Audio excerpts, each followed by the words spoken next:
Good evening बच्चों। मैं आपको विश्व के प्रादेशिक भूगोल जो आपका बीए पार्ट थर्ड में फर्स्ट पेपर है, regional geography of the world, वो पेपर पढ़ाऊँगी। आज हम इस पेपर के सिलेबस को डिस्कस करेंगे।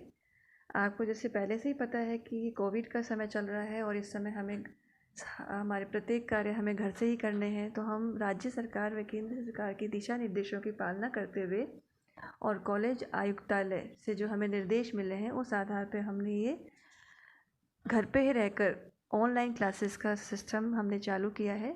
इसके तहत आज हम सिलेबस डिस्कस कर रहे हैं जो कि आपके ज्योग्राफी का पहला पेपर है। सबसे पहले सेक्शन ए, खंड अ। मैंने पूर्व में भी आपको हिंदी में सिलेबस डाउनलोड करके दिया था कंटेंट के रूप में। आज हम इस सिलेबस को समझेंगे कि आपको इस पेपर में क्या और किस तरह से पढ़ना है। आपको देखिए, जैसे विश्व का प्रादेशिक भूगोल यानी हमें पूरे विश्व के संदर्भ में रीजन्स में विश्व को बांटना है और उन रीजन्स की, उन प्रदेशों की डिटेल स्टडी करनी है। सबसे पहला जो आपका सेक्शन ए में महाद्वीप है, एशिया महाद्वीप। एशिया, इस महाद्वीप के हम फिजिकल टेरेन यानी स्थलाकृतिक स्वरूप का अध्ययन करेंगे, ड्रेनेज का अध्ययन करेंगे, अपवाह तंत्र का अध्ययन करेंगे।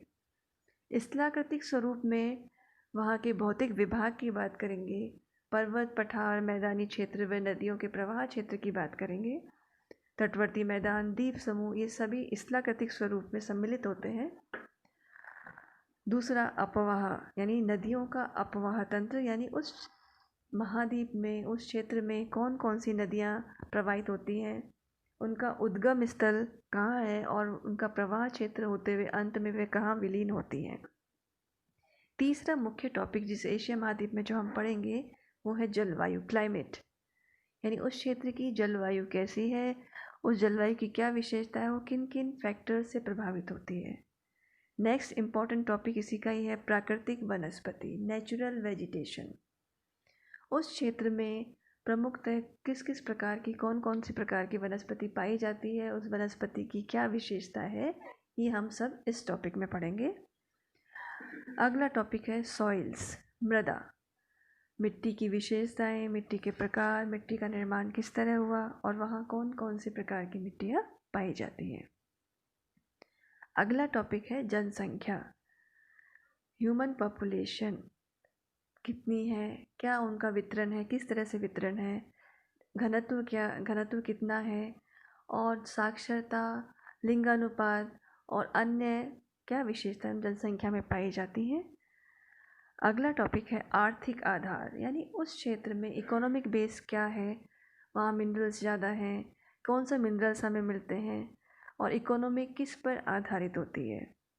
इन सारे टॉपिक्स के अंतर्गत हम उस महाद्वीप का सामान्य अध्ययन करेंगे। आप ही देखिए, जो मैंने टॉपिक डिस्कस किया है, स्थलाकृतिक स्वरूप, अपवाह, जलवायु, प्राकृतिक वनस्पति, मृदा, जनसंख्या और आर्थिक आधार, इनका हम सामान्यकृत अध्ययन कर रहे हैं संपूर्ण महाद्वीप के संदर्भ में। यही टॉपिक आपको अगले कॉन्टिनेंट्स में मिलेंगे, इसलिए इस टॉपिक को मैं पहले ही विस्तार से बताया ताकि आप अगले टॉपिक्स में इसको समझ सकें। तो ये सामान्य बिंदुओं का अध्ययन करने के बाद हम इस महाद्वीप के जो मुख्य क्षेत्र हैं, इस एशिया महाद्वीप के दक्षिणी पूर्वी एशिया और दक्षिणी पश्चिमी एशिया का विस्तार से अध्ययन करेंगे। इस विस्तार से अध्ययन में से मुख्यतः कौन कौन से राष्ट्र हैं और उन राष्ट्रों की क्या विशेषताएं हैं, उनको हम प्रादेशिक अध्ययन में सम्मिलित करेंगे। तो एशिया में जो हम सामान्य अध्ययन के अलावा जो रीजनल स्टडी कर रहे हैं, प्रादेशिक अध्ययन कर रहे हैं, वो है दक्षिणी पूर्वी व दक्षिणी पश्चिमी एशिया। तो मुझे उम्मीद है कि एशिया में हमें क्या क्या पढ़ना है ये आपको समझ में आ गया होगा। अब दूसरा महाद्वीप है यूरोप महाद्वीप, जो कि सेक्शन ए में ही है। सबसे टॉपिक्स वही हैं, रिपीट होंगे, जो आपने एशिया महाद्वीप में टॉपिक पढ़े वही आप यूरोप में पढ़ेंगे। स्थलाकृतिक स्वरूप है, फिजिकल टेरेन है, ड्रेनेज है, क्लाइमेट है, नेचुरल वेजिटेशन है, सॉइल है, पॉपुलेशन है, इकोनॉमिक बेस है। ये सब आप यूरोप में भी पढ़ेंगे। स्थलाकृतिक स्वरूप, अपवाह, जलवायु, प्राकृतिक वनस्पति, मृदा, जनसंख्या, आर्थिक आधार।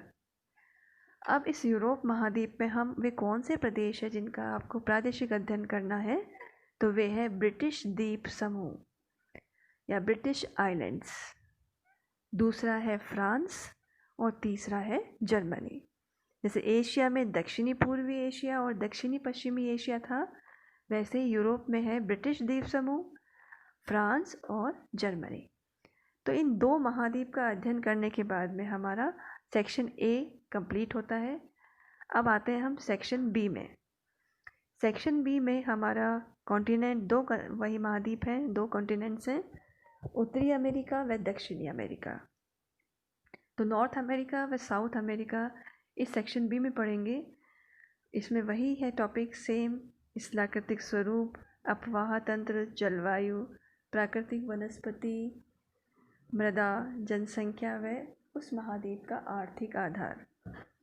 इन सब का करने के बाद जो इसके विशिष्ट प्रदेश है जिनका डिटेल स्टडी करनी है वह है न्यू इंग्लैंड और ब्राज़ील। कौन से हैं? न्यू इंग्लैंड और ब्राज़ील।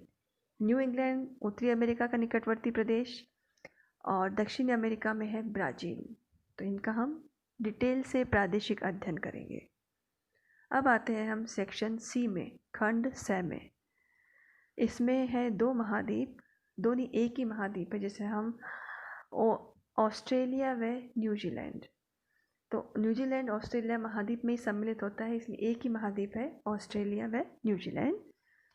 इसमें वही स्थलाकृतिक स्वरूप, प्रवाह, जलवायु, प्राकृतिक वनस्पति, मृदा, जनसंख्या और उस महाद्वीप का आर्थिक आधार, यानी वह महाद्वीप की मुख्य इकोनॉमिक बेस क्या है जिससे वो डेवलपमेंट कर रहा है, इनका हम सामान्य अध्ययन करेंगे। इस सामान्य अध्ययन में हम दोनों को ही लेके चलेंगे, ऑस्ट्रेलिया और दूसरा है न्यूजीलैंड। यहाँ आप देखें कि ये एक ऐसा महाद्वीप है जो अपने आप में एक कंट्री भी है। उत्तरी अमेरिका में तो बहुत कंट्रियाँ हैं, बहुत देश हैं, लेकिन ऑस्ट्रेलिया एक देश है और एक कॉन्टिनेंट भी है। तो यहाँ से अलग प्रादेशिक अध्ययन नहीं करेंगे हम इसको, इस सारे टॉपिक्स को हम ऑस्ट्रेलिया व न्यूजीलैंड के संदर्भ में सामान्य अध्ययन करेंगे। तो आपने देखा कि पूरे सिलेबस में आपको मुख्यतः महाद्वीपों का अध्ययन करना है, जिसमें एशिया महाद्वीप, यूरोप महाद्वीप, उत्तरी व दक्षिण अमेरिका और ऑस्ट्रेलिया। तो यहाँ पे हमारा जो महाद्वीप छूटा है वो है अफ्रीका महाद्वीप, जिसका हमने अध्ययन नहीं किया। बाकी सारे महाद्वीप इसमें शामिल हैं और इसका हमें विस्तार से अध्ययन करना है। तो विश्व के संदर्भ में जब बात होगी तो इन महाद्वीपों का जिक्र हमारे यहाँ हम करेंगे। अब जब हम इसका अध्ययन करेंगे तो हम एक एक टॉपिक से शुरू करेंगे। स्टार्टिंग एशिया महाद्वीप से करेंगे। आपको ज्ञात होगा कि पहले एशिया का भूगोल चलता था आपके पेपर, लेकिन 2 वर्षों से परिवर्तन हुआ कि बच्चा सिर्फ एक एशिया के बारे में ही ना पढ़े, वो संपूर्ण विश्व का ज्ञान ले। इसलिए हमें पेपर बदला गया, विश्व का प्रादेशिक भूगोल, यानी इसमें एशिया के साथ अन्य महाद्वीपों का अध्ययन किया जाएगा। तो जो नेक्स्ट हमारी क्लास होगी, नेक्स्ट कंटेंट होगा, उसमें हम एक एक टॉपिक को लेते हुए चलेंगे। किसी भी पेपर को पढ़ने से पहले उस पेपर में हमें क्या क्या पढ़ना है इसका हमें पता होना चाहिए, तभी हम उस पेपर को विस्तार से पढ़ सकते हैं। अगर आपको इसमें कोई समस्या हो किसी भी टॉपिक में कि उसमें हमें क्या पढ़ना है, तो हम इसे विस्तार से डिस्कस कर सकते हैं, आप मैसेज डाल सकते हैं। ठीक है, थैंक यू वेरी मच।